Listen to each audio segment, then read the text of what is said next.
누구든지 등불을 켜서 움속에나 말 아래에 두지 아니하고 등경 위에 두나니 이는 들어가는 자로 그 빛을 보게 하려 함이라. 내 몸에 등불은 눈이라. 내 눈이 성하면 온몸이 밝을 것이요 만일 나쁘면 내 몸도 어두우리라. 그러므로 내 속에 있는 빛이 어둡지 아니한가 보라. 내 온몸이 밝아 조금도 어두운 데가 없으면 등불의 빛이 너를 비추려 같이 온전히 밝으리라 하시니라. 아멘. 예수님이 표적을 보고도 못 보는 사람들이 있었다. 그런데 그 사람들이 더 많은 표적을 보여달라 했어요. 보여준들 못 보는 사람들입니다. 왜냐하면 귀가 닫혀 있기 때문입니다. 놀랍게도 듣는 자는 볼수록 많이 보게 되는데 듣지 못하는 자는 아무리 많이 봐도 아무것도 못 보게 됩니다.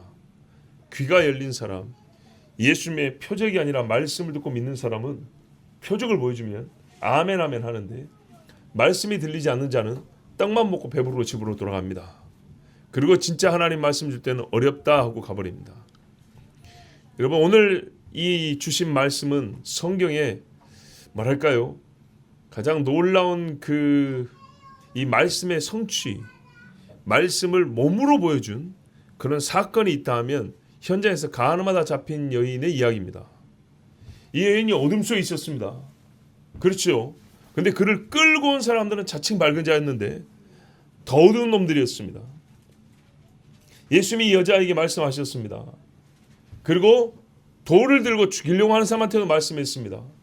돌을 들고 이 여자를 쳐 죽이려고 하는 사람들이 어디까지는 깨달았냐면 너 중에 죄 없는 자가 돌로 먼저 치라 할 때 양심이 울렸습니다. 그래서 그래 나 죄 없다고 던지지 못하고 돌 놓고 가버렸습니다.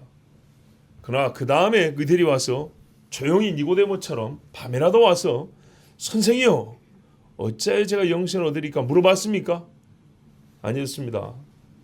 저기 빌보 간수처럼 선생들아 내가 어찌하여 영생을 얻을 수 있는가 물어보지 않았습니다.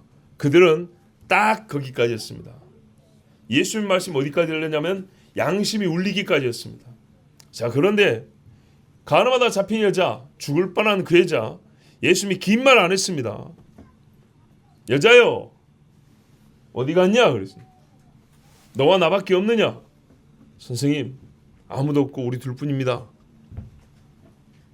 나도 너를 정죄하지 아니하노니 다시는 가서 뭐 하지 말라고요? 죄를 범하지 말라 그랬어요. 자, 이 여자가 이제 살았다 하고 가서 내가 사망에서 벗어났으니 생을 또 누려버리라 하고 전과 똑같은 죄를 지었을까요? 아니죠. 봤어요? 안 봤지만 전체적인 성경의 맥락을 볼 때 죄를 짓지 않음이 확실하죠. 이전으로 돌아가지 않았습니다. 자, 이 여자가 들은 말이 돌을 든 사람이 들은 말보다 깁니까? 한 10배 많이 들었습니까? 더 좋은 무드에서 들었습니까? 아니죠. 예수님이 여자한테 말할 때 막 음악도 깔아져 있고요. 막 안무가들이 막 춤도 춰주고 그랬습니까?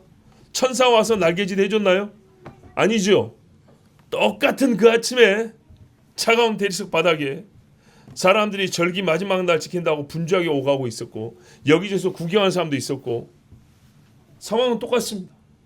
그 몇 분 찰나에 달라진 거 없습니다. 그런데 한편 돌을 든 사람들이 예수님하고 더 많은 이야기했습니다. 선생이여 모세는 어쩌고 저쩌고 당신은 어찌하겠나부터 해서 왜 빨리 대답을 안 해주냐 하면서 막 다그치고 예수님이 계속 글을 쓰면서 너희 중에 죄 없는 자가 돌로 치라면서 이들의 유언무언 그러니까 목소리가 있었든 없었든 주고받은 대화의 시간이 더 깁니다. 그런데도 불구하고 즉 그들이 받은 자극 역시 매우 강력했는데도 불구하고 돌만 놓고 갔습니다. 이 여자는 예수님이 다시는 죄를 범하지 말라 그 말씀이 마음에 들어왔고 죄를 범하지 않았다면 이제 딱 나눠봅시다. 돌 놓고 간 사람들이 빛입니까 어둠입니까? 여전히 어둡죠. 이 여자는요. 이후에 예수의 말씀이 들어와서 빛이 됐죠. 그렇습니다. 오늘 이 말씀 그 사건을 이해하면 무지하게 빠르게 깨달을 수 있고요. 딱 그 이야기입니다. 그 이후에 이 여자의 삶과 돌을 놓고 간 사람들의 삶을 생각하면 이 말씀 하나 어렵지 않고 딱 그 이야기하는 겁니다. 그런데 우리 실제로 이렇게 둘 중에 하나로 갈립니다. 자, 보십시오. 33절에 누구든지 등불을 켜서, 등불은 큰 불은 아닙니다. 속에나 말 아래 두지 아니하고, 그러니까는 뭐가 덮어가지고 밖에 빛이 안 나가게 가려두지 아니하고, 그렇죠? 이 말이 뭐라고요? 타고 다니는 말 아닙니다. 예, 한 말 할 때, 예, 우리 말로 하면 양동이 같은 거 놓고 덮어버리면 빛이 밖으로 안 나가죠. 그럼 빛이 있으나 없으나 소용이 없죠. 나중에 산소도 부족해서 꺼져버릴 겁니다. 이렇게 두는 사람은 없다. 그러려고 불을 붙이는 사람이 어디 있냐는 거죠. 등경 위에, 적어도 이런데 말이죠. 저 카메라 있는데 저 위에다 올려놓으면 사람들이 벽에 부딪히지 아니하고 돌불에 걸리지 아니하고, 그리고 어디 들어가려고 할 때 이게 중요하죠. 밖에 있다가 불을 비출 때는 밤이잖아요. 쉬러 들어가야 되잖아요. 위험한 데서 안전한 데로 가야 되죠. 안전하고 쉴 수 있는 곳, 나에게 평안을 줄 수 있는 곳으로, 즉 위험하면 사망인데 생명으로 들어가는데 불이 결정적인 안내자의 역할을 한다는 거죠. 그래요, 여러분. 세상에 가장 크고 제일 비싼 배, 어마어마한 보물을 싣는 배도요, 등대는 피해가야 합니다. 등대를 박살내고 갈 수는 없습니다. 그렇죠? 예, 등대를 피해간다는 얘기는 등대 불빛을 따라 인도를 받고 간다는 얘기입니다. 예, 내가 지금 이 길 가야 되니까 등대 너 비켜하고 박살내고 서로 죽는 이런 바보 같은 선장은 없습니다. 등대 불빛을 비춤을 받고 돌아서 안전한 데로 항로를 잡고 가죠. 예, 제가 어릴 때는 바야흐로 92년도 가을에 딱 이때쯤입니다. 딱 이때쯤. 고등학교 다니는 형들 한 두어 명하고 친구하고 후배하고 한 대여섯 명이 옛날에 택택이라 그래요. 경운기 엔진 달린 거. 6마력에서 8마력 됩니다. 택택택택. 그래서 택택이라고 불러요. 요걸 타고 우리 섬에서 돌산도라고요. 굉장히 큰 섬이죠. 뭐 85년도에 다리가 연결돼서 육지나 다름없는데 거기를 갔다 오는 항로를 잡았어요. 편도 한 7, 8km 정도 됩니다. 그런데 중간에 섬이 하나 있고요. 그 상당히 수로가 넓은데 이 길을 가야 돼요. 갈 때는 해가 있었는데 돌아올 때 해가 없었어요. 근데 제가 어릴 때 그래도 아버지 따라서 배를 좀 타봤기 때문에 제가 키를 잡았어요. 중학교 2학년짜리가. 밤에 후레쉬도 없는데 진짜 달빛 의지해서 그 키 잡고 가는데 다 왔어요. 중간에 섬도 하나 있는데 그 비껴와서 우리 선착장이 거의 다 왔어요. 그런데 문제가 있었어요. 저도 알긴 아는데 우리 거기 여객선은 거기 선착장 바로 직전에 암초가 하나 있어요. 안 보여요. 예. 근데 하여튼 잘 잡고 갔는데 이제 저기 선착장까지 가고 있는데 그 중간에 있기 때문에 살짝 돌아가야 되는데 안 보이니까 알 수가 있나요? 그런데요, 저 앞에서 저희 아버지 친구분이 작업을 하고 있다가 서치라이트로 우리를 쫙 비춰줬어요. 그 순간 앞에 암초가 보이는 거예요. 그래서 돌려서 갔어요. 와, 그 불빛 하나에. 그리고 나중에 그 암초에 등대를 세웠어요. 자, 지금은요, 그 등대가 있으니까요, 배를 누가 거기다 부딪힐 생각 안 하겠죠. 그 불로 돌아 안전한 폭으로 들어가죠. 어렵지 않죠? 깜깜한 바다에 등대 하나, 작은 불빛입니다. 그러나 대개 등대는 암초 위에 세워져 있고요. 암초가 있는 지역에 세워져 있어서 또 수로, 그러니까 좁은 이 물길에 바다에 이렇게 절벽 같은 데 부딪히지 않도록 이렇게 안내해주는 역할을 합니다. 그것처럼 육지라고 한다면 코너에 가로등 하나 있고요. 골목에 가로등 하나 있으면 얼마나 안심되고 안전합니까? 그 이야기입니다. 자, 안전한 데로 가기 위해서는 작은 불빛이라도 필요하고요. 그 불빛은 빛을 비출 수 있는 곳에 둔다는 얘기입니다. 맞죠? 이걸 이해를 못하는 사람이 어디 있겠어요? 그렇습니다. 그게 무슨 말이냐 하면 예수님이 이 말하는 맥락은 예수님이 빛이잖아요. 예수님이 빛인데 예수님 자신이 자기의 메시지, 자기 정체를 어두운 데 둔 적이 없다는 거예요. 그렇죠. 공개적으로 외쳤죠. 예. 어두운데 빛이 비치리라 한 말씀대로 갈릴리 같은 데 가시면서요. 나는 세상의 빛이라고 아까 그 현지에서 가늠한 여인 그 앞에서도요.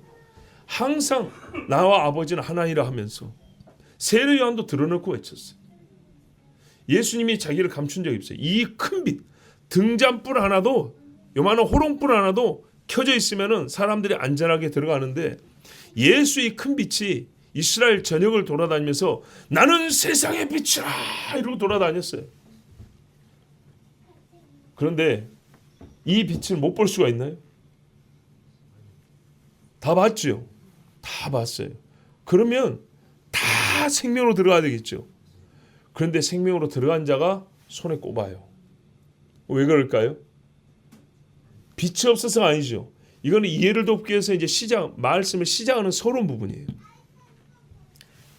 빛이 그렇게 비춘 것처럼 나는 빛의 역할을 했다는 거예요. 더 확실하게 큰 빛으로, 완전한 빛으로. 그런데 왜 안으로 들어온 자는 이렇게 적냐? 지금 이 이야기죠. 표적을 보여달라 얼마나 많이 보여줬어요.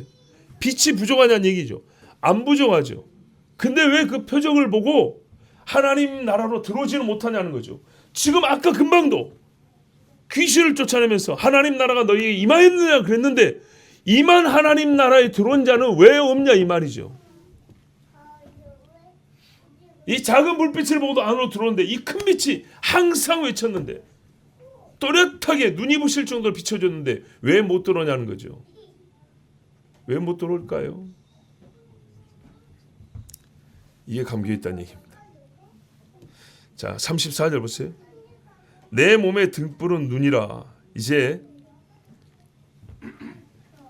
등불은 비추는 것이지만 한편 그 등불을 보고 우리가 안전한 데 들어가죠.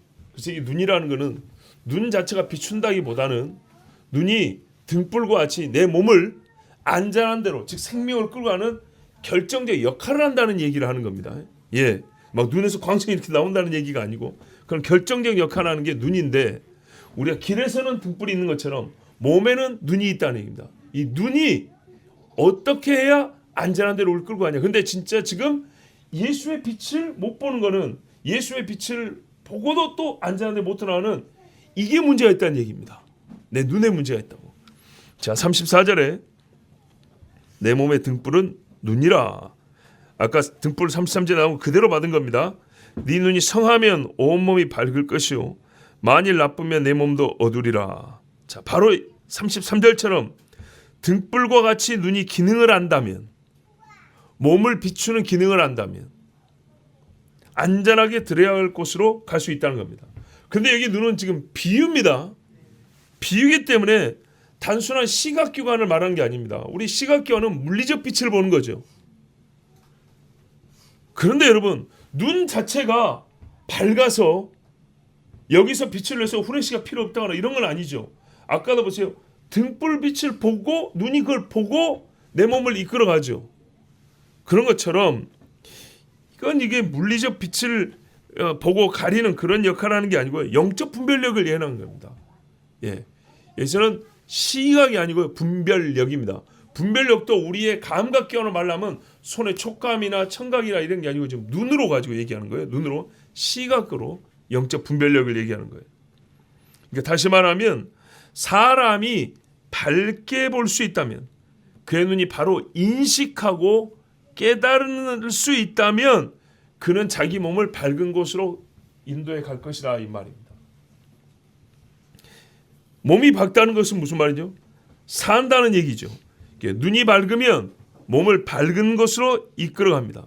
실제로 우리가 야맹증 걸린 사람도 있죠. 밤에는 빛이 굉장히 적습니다. 근데 그마저도 이거를 잘 쓸 줄 모르는, 그러니까 쓰지 못하는 눈들이 있어요. 그래서 진짜 밤이 되면 맹인처럼 지내는 사람이 있어요. 저도 중학교 때 그런 친구가 있었거든요. 그래서 야간 자율학습하고 집에 갈 때 제가 걔 손잡고 계단을 내려갔어요. 야맹증 있는 사람은 안 보여요, 안 보여요. 네. 근데 저는 작은 불빛이라도 잘 보이니까 그 친구 손을 잡고 왔어요. 자, 물리적으로도 눈이 밝으면 자기 몸을 밝은 대로 안전한 대로 그렇게 끌고 가듯이 영적으로도 눈이 밝은 자는 밝은 것을 받아들여서 제 몸을 밝은 대로 인도해 간다는 얘기입니다. 그래서 어떻게 되냐? 밝은 데 들어가니까요. 그 빛이 몸에 또 비추죠. 내 몸이 밝아진다는 겁니다. 자, 35절에 그러므로 내 속에 있는 빛이 어둡지 아니한가 보라. 그러므로 내 속에 있는 빛? 내 속에 있는 빛? 아니 아까 예수님의 표적을 보도 못 본 사람들 속에 빛이 어디 있어요?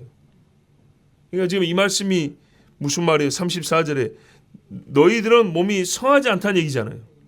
보고도 깨닫지 못하는 사람, 받아들이지 않는 사람, 그러면 몸은 어둡다는 얘기죠. 어두운 눈, 어두운 몸. 어둠이 덮고 있는 곳에 내 몸이 있고 어둠이 지배하는 곳에 내 영혼을 둔 사람들, 이런 사람들이죠. 그런데 지금 35절에는 네 속에 있는 빛 이렇게 얘기했어요. 자, 여기서 우리가 이제 조금 생각할 게 있는데 뭐냐면 지금 누구에게 말씀하고 있냐 하면 표적을 더 달라 하는 사람에게만 말하는 거라면 좀 이상한데 그것이 아니고요. 듣는 자들의 범위가 좀 넓어졌습니다. 그러니까 아까 너희 악한 세대라 그랬죠. 근데 여기는 지금 보면 너희 속에 있는 빛, 내 속에 있는 빛 이렇게 말씀했어요. 그거 봤을 때 자, 예수님이 지금 제자들로 같이 있고요. 귀신도 쫓아졌죠. 귀신 나간 사람 앞에 있죠. 그 사람 아는 사람들도 있죠. 예수님의 제자들도 있죠. 이 일을 보고 신성모독하는 사람, 성령 회복하는 사람들도 있죠. 다 있어요. 요 다 있는 앞에서 지금 예수님이 마지막 결론을 내주는 상황이에요. 그러니까 이 중에는요. 사람 속에 빛이 있는 자, 즉 제자들도 있고요.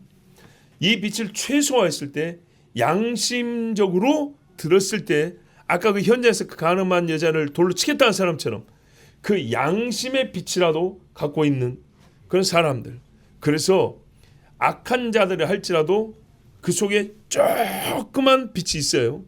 살릴 수 있는 빛은 아니에요. 예수님의 말씀에 반응할 수 있는 정도의 빛은 있어요. 이거 그리고 예수님의 말씀을 이미 믿고 있는 사람들 빛. 이제 이게까지 포함해서 얘기하니까 내 속에 있는 빛 이렇게 말씀한 걸로 봅니다. 자, 그러므로 너의 안에 있는 빛이 어둠이 되지 않도록 주의하라. 킹 제임스는 이렇게 돼 있어요. 어둡지 아니한 거 확인해 보라가 아니고 옛날 번역에는 어두워지지 않도록 이랬어요. 그러니까 이미 빛이 있는 사람들조차도 이 악한 세대 말고 하나님의 말씀을 듣고 믿는다 하는 사람조차도 어떻게 될 수 있다는 거죠? 어둠으로 될 수 있다는 얘기예요. 말씀을 버린다는 거죠. 우리 씨 뿌리는 자에서 잘 들었잖아요. 기쁨으로 받으나 기쁨으로 받는 찰나에는 빛으로 보이죠.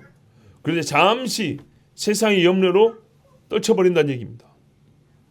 데마도 바울을 따라갈 때는 빛처럼 보였어요. 그런데요, 떨쳐버렸어요. 가룟 유다도 예수님을 3년 동안 쫓아다닐 때는 빛으로 보였어요. 그가 귀신도 쫓았어요. 그런데 나중에 돈 30냥 때문에 예수님을 팔아버렸을 때 누가 그를 빛이라고 말하겠습니까? 그러니까 너희 안에 있는 빛이 어둠이 되지 않도록 주의하라에는 가룟 유다까지 포함하여 제자들도 이 안에 들어가 있는 겁니다.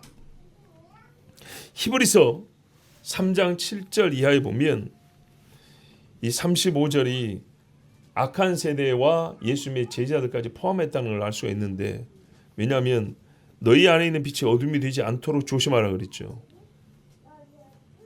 히브리서 3장에 7절 이하에 그러므로 성령이 이르신 바와 같이 오늘날 너희가 그의 음성을 듣거든. 저기 15절에도 오늘날 너희가 그의 음성을 듣거든 이렇게 돼 있어요. 말씀을 들을 때 옛날에 어떤 일이 있었냐 하면 이제 8절부터 13절까지 있어요. 그리고 그 세대가 지나갔고 똑같이 말씀이 지금도 주어져요. 그러면 지금 너희는 그 세대와 달라야 된다고 얘기하는 거예요. 그때 들을 때 그 사람들은 이렇게 살았어. 너희도 또 들려질 건데 다르게 살아야 돼. 요 이야기입니다. 그래서 말씀을 듣거든이 2번 나와요. 처음에 듣는 사람은 어떻게 했냐? 항상 마음이 미혹되어 내 길을 알지 못한다 그랬어요.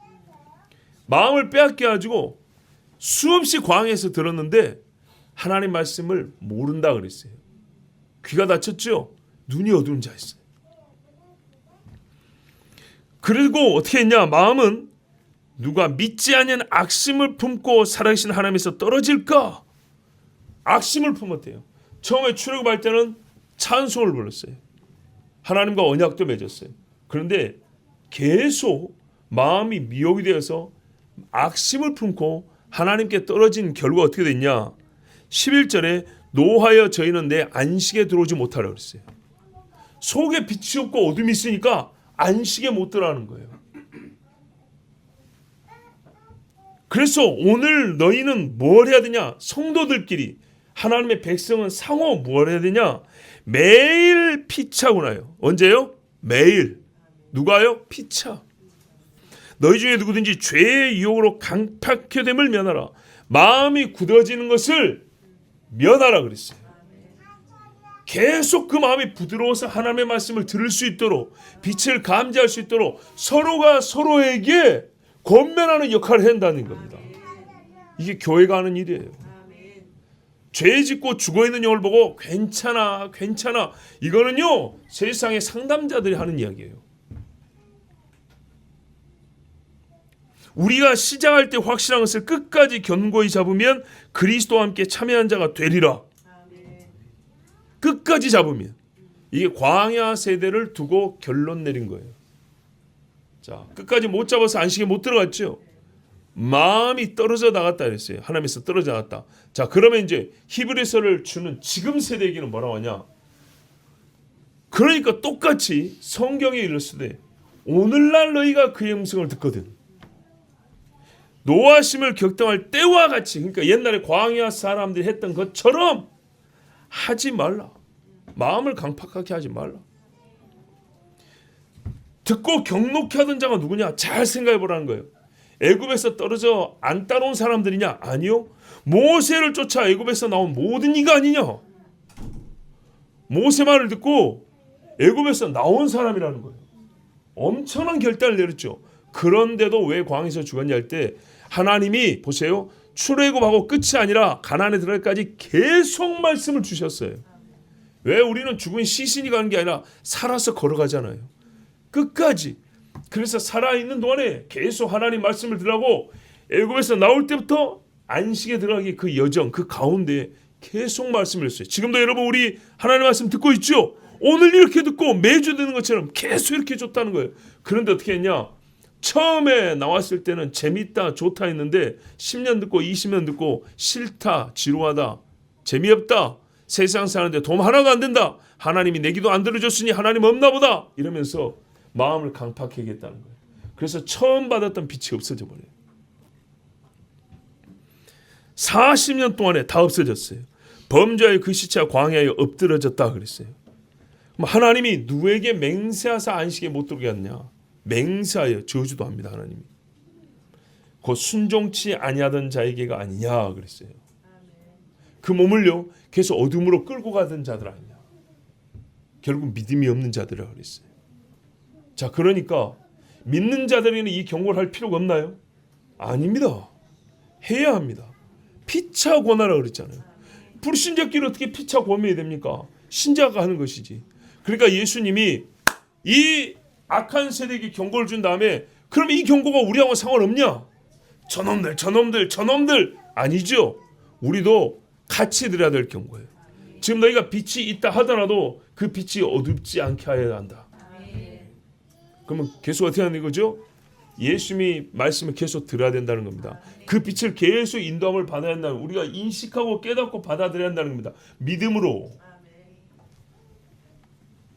그리고 그것이 사실하면 어떻게 해요? 내 몸을 밝음 가운데 두어야죠. 밝음에. 에베소서에 말씀, 너희가 진리를 예수 안에서 듣고 배웠다 그랬어요. 예수 안에서. 여러분 세상의 모든 지식은요, 보세요. 가르치는 자와 배우는 자 사이의 지식이 있습니다.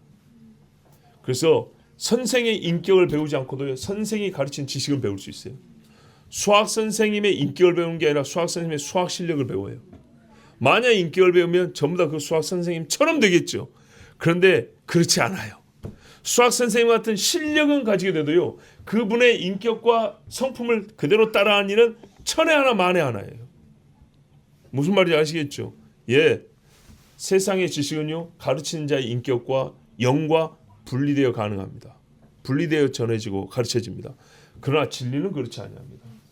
진리는 예수의 그분 자체가 진리이기 때문에 예수의 인격과 예수의 영과 함께 우리는 진리를 배웁니다. 그래서 진리를 배우면 어떻게 하냐? 예수를 닮아갑니다. 예수에게서만 진리를 배울 수 있고 예수 안에 진리가 있기 때문에 우리는 어떻게 하냐? 마치 예수 속에 들어간 것처럼 그렇게 배우고요. 배우고 난 자는 마치 사람들이 보기에 저 새끼는 꼭 예수 닮았다 이렇게 된다는 거예요. 그래서 예수 안 믿는 사람들이 그래서 싫어하는 거예요. 예수가 가진 그 어떤 지식만 끄집어내가지고 바구니에 담아오면 크게 미워할 일이 없어요. 교회 가서 좋은 것만 배워가지고 오면, 착하게 사는 것만 배워오면 별로 문제가 없어요. 근데 교회 가서 예수처럼 돼갖고 온단 말이죠. 아버지 외에는 우리에게 경배할 자가 없다 이렇게 와서 제사상이 절을 안 한단 말이에요. 네? 세상 친구로 놀면 좋은데 예수님처럼 어떻게 해요? 거룩하단 말이에요. 근데 이게 정상이에요.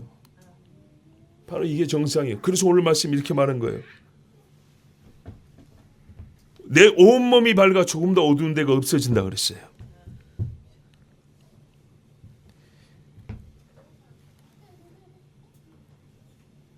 어두운 데가 없으면 등불에 비친 너를 비출 때와 같이 온전히 밝으리라. 아멘. 자, 여러분, 어두운 자는요 어둠의 일을 하죠. 남이 합니까? 내가 합니까? 내가 하죠. 내 손, 내 생각, 내 말, 내 의지 다 자기 겁니다. 어두운 자는 예수 말씀 안 듣는 것도 나고, 싫어하는 것도 나고, 믿지 않은 것도 나고, 반대로 살아가는 것도 나고. 그래서 어떻게 이 사람은요 어둠 자체가 되어버립니다.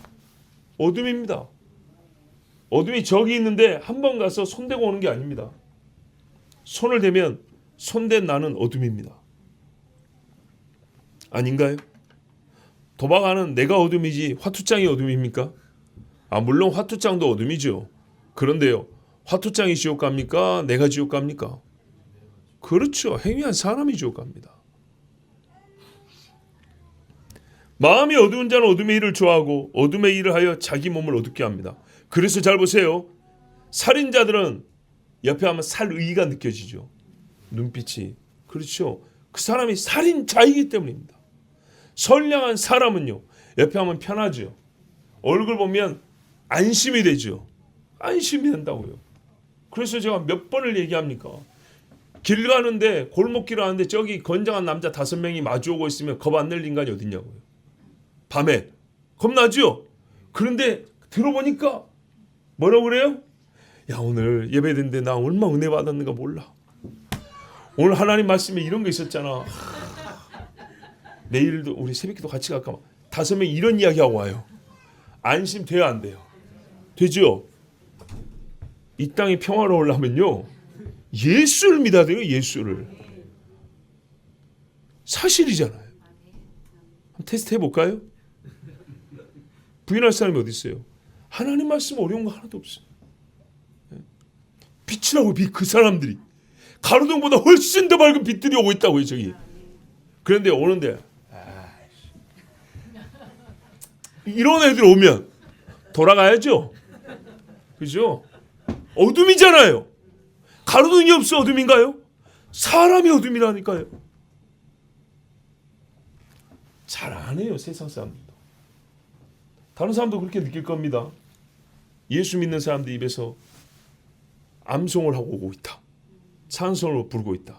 진짜 여러분 듣기 싫다고 하지만 위험할 때는요, 두려움을 느낄 때는요, 예수 믿는 자의 찬송 소리가 정말 생명의 노래로 들립니다. 안 그러겠어요? 예? 자기가 막 춤추고 놀라고 할 때 옆에서 찬송 부르면 아이씨 하면서 욕을 하겠죠. 근데 사막길을 혼자 가고 있는데 예? 도둑대가 오는 소리가 아니라 찬양 부르는 사람이 마주오고 있다면 얼마나 생명이라고 느끼겠습니까? 자, 온전한 마음으로 주의 말씀을 받는다면 어떻게 되냐? 밝은 눈으로, 그러니까요, 주의 표적을 보고 믿음으로 수용한다면 이 사람은 흑암에서 나와 빛 가운데 거하게 됩니다. 일단 빛으로 들어가죠. 안으로 들어간다 그렇죠. 빛으로 들어갑니다. 그런데 들어간다는 말은 그 사람이 빛 가운데 산다는 얘기죠. 행함이 있어요. 순종이 있어요. 빛을 따라 살아요. 그러면은 이제 다른 사람이 볼 때 그 사람이 뭐라고요? 빛이라고요. 산상복음의 표현을 빌자면 너희는 세상의 빛이라. 이렇게 해서 빛이 된다는 얘기입니다. 그래서 보세요. 등불의 빛이 너를 비출 때와 같이 온전히 밝으리라. 원래 이게 등불의 빛이 아니고요. 환히 발산하는 불빛이 너를 비추는 것처럼 사도 바울에게 다메섹 도시에서 그 지독하게 어두운 인간에게 해보다 더 밝은 빛이 비쳤죠. 그를 덮어버렸어요. 그때는요 덮은 거예요. 그런데 그가 어떻게 해요? 주여 니시니까 물어봤죠. 이 빛을 주는 자는 사람이 아니라는 거예요. 내가 대번에 주님이라고 불러야 될 뿐이지. 그 주님의 정체가 궁금했어요. 나는 네가 빛 받는 예수라고 그랬어요. 그 다음에 어떻게 했어요? 예수 안으로 들어갔죠. 그 다음에는 어떻게 됐죠? 그 다음에는 바울의 빛으로 나갔죠. 바울의 빛으로. 자기가 예수라는 얘기는 아니에요. 예, 우리 주님이 허락하신 만큼 빛이에요. 그래서 예수님이 그랬잖아요. 너희는 내게 듣고 배우라 그랬죠. 근데 바울도 똑같이 말했어요. 너희는 나를 본받는 자가 되라고. 자기가 예수 됐다는 얘기가 아니에요. 이 복음의 원리대로 말한 거예요. 우리가 빛으로 들어가면 빛으로 살잖아요. 아까 그 골목길에서 오는 찬송 부르는 애들이 비친 것처럼 이 사람이 어떻게 해요? 이제는요 빛이에요. 빛. 이 사람이 가면 환해요. 환해. 그래서 사람들이 어떻게 반응할까요? 싫어라요. 첫째 싫어라요. 잠자야 되는데 불 켜면 싫죠. 그것처럼 어둠 속에 있어야 되는데 제가 있으면 놓을 수가 없어. 이번에는 제가 좀 가졌으면 좋겠어. 빠져줬으면 좋겠어. 그래서 싫어해요. 그런데 진짜 놀라운 거는 놀 때는 싫은데 위험할 때는요. 전화해요. 기도해 달라고. 네 밖에 내가 부탁할 사람이 없다. 그렇죠. 진짜 중요한 순간에는요. 거짓 없고 정직한 사람을 찾아요. 놀 때는요. 간사하고 장꾀 잘 부린 놈. 그런 놈 찾아요. 왜 그러죠? 어둠을 하고 싶을 때는 어둠의 일을 하고 싶을 때는 어둠을 찾게 돼 있고요. 빛이 필요할 때는 빛을 찾게 돼 있어요. 그래서 예수 그리스도를 믿는 자는 어떻게 해요? 너희가 어떻게 해요? 빛이라 그랬어요. 너희가 온전히 밝으리라. 조금 번역이 좀 부족해요. 어떻게 됐냐? 봐보세요. 원래 말씀이 이런 거예요. 사도 바울에게 빛이 쫙 비쳤죠. 눈이 부셔서 눈이 어두울 정도로 비쳤죠. 그것처럼 나중에 사도 바울이 가는 곳마다 사람들이 사도 바울을 통하여서 그 빛을 비춤을 받고요. 눈이 멀찌경했어요. 번역이 그래요. 그때처럼 네 전체가 너라는 존재 자체가 빛으로 가득하리라. 이런 말씀이에요. 이제는 어떻게 해요? 나를 꿰뚫는 빛에서요. 이 빛이 들어오잖아요. 받아들이잖아요. 그럼 이 빛이 여기서 이 속으로 들어와서 나를 변화시킨 다음에 다시 여기서 뿜어져 나가요. 이 사람에게는 생명으로서 참 생명으로 나는 향기요. 향으로 표현하자면 저 사람에게는 사망에서 사망으로 나는 향기라. 예수에게 가면 나는 죽었다는 걸 더 깨닫는 사람이 있고요. 내가 살았다는 사람이 있어요. 아시겠죠? 예수의 향기가요. 죽을 자들은 더 죽음의 향기가 되고요. 살 자에는 더 사는 향기가 된 것처럼 예수의 빛이요. 이 속에 있는 사람은 가는 곳마다 정말 주님께서 택한 사람은요. 진짜 나는 살았다고 빛을 보고 환호를 하고요. 정말 주님을 미워하고 거역하는 자들은 저 빛 좀 꺼버리라 하고요. 예수의 인을 잡아 죽이는 겁니다. 너희는 세상의 빛이라. 뭐 어떻게 빛이냐? 내가 먼저 빛 안으로 들어가야 되는데 이게요. 깨어서요. 그 빛을 볼 수 있어야 된다는 얘기입니다. 하나님의 말씀을 깨달아 인식할 수 있어야 되는 얘기입니다. 그런데 여러분 사실 죽은 우리 인간 죄와 허물로 죽은 인간 이게 부족 안 되죠. 성령이 깨우쳐주고요. 자극을 한단 말이죠. 아주 약하게 봐도요. 최소한의 최선을 봐도요. 양심이 끌린다고요. 양심이 찔러요. 그죠? 양심은 도덕적 감정 이상이라 그랬어요. 오름으로 이끌어가는 내적인 힘이라 그랬어요. 그래서 우리가 양심 때문에 보세요. 어느 정도 힘은 발휘하냐고요? 돌을 놓는다니까요. 그 다음 이 1단계 되면 여러분 그죠? 한 단계가 돼야 그 다음 갈 준비가 된 거죠. 돌을 안 놓으면 돌을 놓는 단계까지 못 간 거잖아요. 뭐 돌을 놓는 단계가 되면 그 다음 갈 준비는 됐다는 얘기죠. 준비는 됐지만 안 가요. 완악하게 한다 그랬어요. 돌을 놓는 마음 그 상태면요, 마음이 부드러졌죠. 놓을 정도로. 그럼 이거를 이 마음을 그대로 유지하면 그 다음을 갈 수 있거든요. 사람 어떻게 하냐? 돌을 놓는 데까지는 되는데 그 즉시로 다시 마음을 가둬버려요. 굳게 해버려요. 현대인들에게 못된 마음의 이 버릇이 하나 있습니다. 못된 게 하나 있어요. 그래서 우리가 겪는 일 중에 하나 참 아름답지 못한 게 뭐냐면요, 진실한 사과와 용서의 미가 없어져 버렸어요. 어떤 케이스냐면, 자 보세요. A가 B한테 잘못했어요. 그럼 어떻게 해야 돼요? A가 B한테 용서를 구해야 되죠. 그럼 B가 어떻게 해요? 용서해 주면서 괜찮다 하죠. 뭐 서로 이제 화목했죠. 근데 현대인들에게 아주 못된 게 뭐냐면, 이게 그래서 마음이 옛날보다 아주 어두워졌다는 거예요. 자, A가 B에게 잘못했어요. 자, A가 B에게 용서 빌었죠. 그럼 B가 용서했죠. 그럼 화목해야 되죠. 근데 안 그래요. 용서해주면 자존심 다시 상해요. 그리고 속으로 해요. 나 용서 빌었어 이제. 그러면서 멀어져 버려요. 내가 남에게 자존심 구해서 용서를 빌었다는 자체가 기분이 나빠요. 얘가 용서를 해주면 고마워야 되는데 내가 소위 요즘 표현으로 너에게 용서를 비는 을이 돼버렸네. 어쩔 수 없이 용서를 구하긴 했는데 이 관계가 이렇게 된 것 같아요. 나 기분 나빠. 그래서 앞으로 나오고 되도록이면 상종하지 않으려고 거리를 벌려버려요. 현대인들이 아주 못된 마음들. 그러죠? 이런 마음들 옛날에는 별로 없었어요. 요즘에는 많아요. 작은 것에도. 그래서 용서를 빌고 용서하고 해서 사죄의 은총과 기쁨과 감사가 있어야 되는데, 성경은 이렇게 가르치는데 하나님 사이에서는 이게 되는데 형제자매 사이는 이게 잘 안 돼요. 어두운 거예요.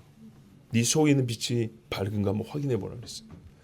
용서를 빌지를 말든지, 빌었으면 어떻게 확실하게 자기를 낮추는 거예요. 용서해 주면 고맙습니다 하고, 나 자존심 구겨서 기분 나빠서 나 용서 이제 빌었잖아, 됐잖아, 이딴 식의 마음을 아직 빌지를 마세요. 그냥 그러지 말고 용서를 빌었으면 이 사람이 용서해 줄 때 용서해 준 사람도 마음이 조금 미안한 마음이 들어요. 내가 용서를 뭐 하고 할 정도 되나 하고 이 겸손한 마음이 있단 말이에요. 그럼 여기도 어떻게 해요?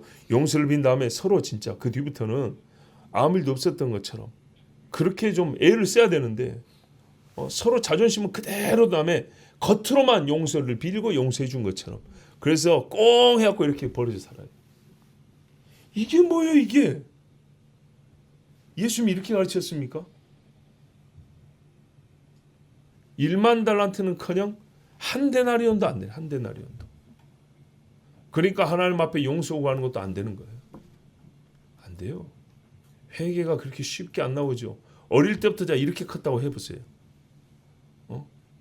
애기가 잘못했는데 겨우 미안해 한마디 했어요. 그 다음에 내가 미안했으니까 뭔지 할까 했고, 나 미안하다 했어 말 하지만 속으로 꽁 해갖고 있어요. 그럼 어떻게 할까요? 멀어진다니까요. 여러분 이렇게 살았으면 회개하세요. 정말로 이 정도도 못해가지고 하나님 앞에 무슨 죄를 용서를 받겠습니까? 네? 무슨 형제자매 죄를 용서하고 나는 마음이 넓니 열렸니 이런 소리 하겠습니까? 이래가지고 앙금이 무지하게 많이 내려있어요. 네? 포도주 밑에 찌꺼기가 얼마나 있는지 깨끗한 포도주 한 잔이 안 나오고 전부 다 거품하고 찌꺼기하고 섞여가지고 마실 수가 없어요. 마음이 순수해야 돼. 순수해. 예? 행여나 타인이 불편할까 봐 오히려 더 웃어주고, 예? 편하게 해주고, 이렇게까지 가야 우리가 속에 빛이 있다고 하지. 세상에 자기가 잘못해놓고도 이렇게 하면 어떻게 합니까? 예수님을 따르면요. 그러니까 지금 보세요. 제가 지금 교리를 설교할 때 말뜻을 이해하고 끝내지 마시라 그 말이에요. 현장에서 가늠한 여자의 그 얘기, 사건을 얘기했잖아요. 실제 이야기입니다. 실제 이야기. 우리 삶에서 실제로. 예수님을 배웠다 그랬어요. 우리가 예수 안에서 배웠어요. 예수님의 인격과 함께 예수님의 영과 함께 배웠어요. 그래서 너희가 내 안에 내가 네 안에 그렇게 했어요. 이렇게 배운 사람에게는요 속에 어둠이 없어요. 환한 빛이 비춘 것처럼 꼭 그만큼 속에서 빛이 나는 거예요. 근데 어느 부분이 아니고요 전 영역에 포괄적으로 우리 교리에 잘 들어보세요. 하나님의 단순성이라는 교리가 있어요. 단순성. 우리가 한국말로 단순하면 애가 좀 무식해 좀 띨띨해 이런 표현을 생각하죠. 그런 말이 아닙니다. 단순성이란 건요 화합물이 아니란 얘기입니다. 빵도요 밀가루, 효모, 건포도, 우유, 딸기 뭐 이런 거 섞어서 빵을 만들죠. 하나님은 그렇게 된 분이 아니란 겁니다. 여기 조금 저기 조금 이렇게 해서 만들어진 분이 아니에요. 만들어진 분이 아니에요. 애시당초 만들어진 분도 아니면 화합물, 합성물, 조성물이 아니에요. 하나님은 처음부터 어떻게 해요? 완벽하게 한 영으로 딱 그냥 계신 분이에요. 그래서 하나님은 사랑이 있으신 분, 공의가 많으신 분 이렇게 아니라 그랬죠. 이런 표현을 여러분 지금 여러 번 들었어요. 그냥 하나님은 이다요 이다. 사랑이다. 빛이다. 의이시다.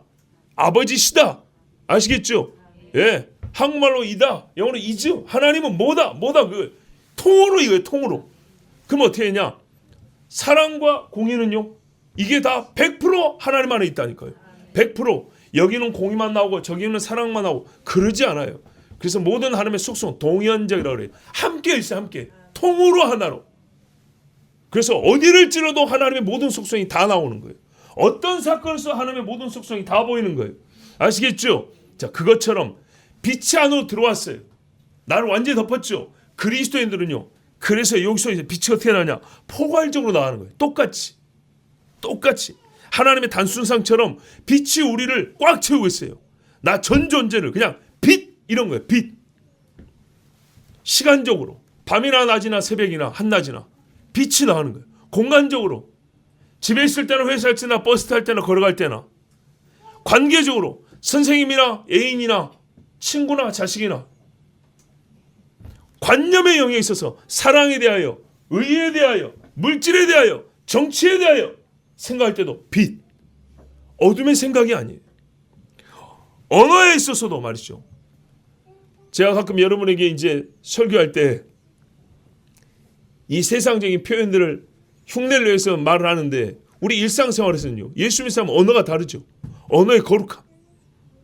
행위에 있어서도 그러니까요. 관념이나 언어나 행위에 있어서도요. 항상 뭐가 나온다고요?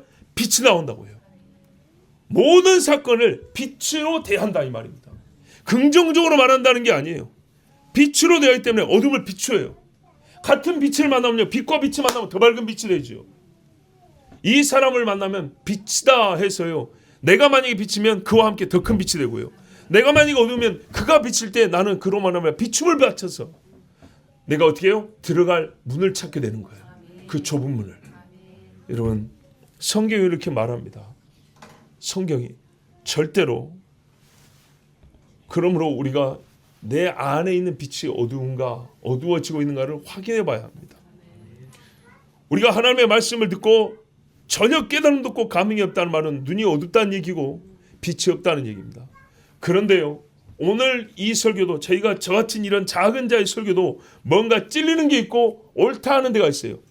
거기까지 마음이 움직였다면요 어린아이같이 그 마음을 그대로 하나님 앞에 드리면요 그 다음으로 이어질 수 있습니다. 근데 거기서 아까 그것처럼 나 여기까지 했으니까 뭐 거기까지는 알겠는데 이제 그만 이렇게 닫지 마세요.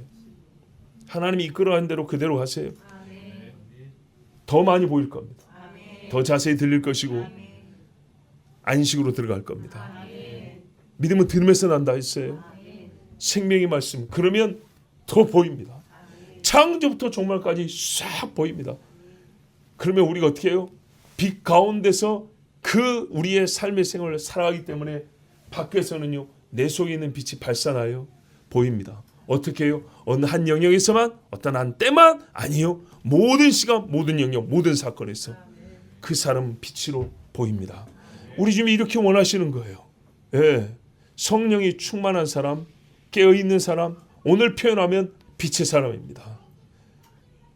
산상수 마태복음 5장 같은 데는 까딱하면 윤리적으로 착한 사람이어가지고 너희가 빛이라 이렇게 될 수 있는데요, 오늘 말씀은 그보다 좀 깊습니다. 하나님의 신성의 빛이 네 안에 함께하여서 그 신성의 빛을 발하는 자, 윤리를 넘어서는 이야기입니다.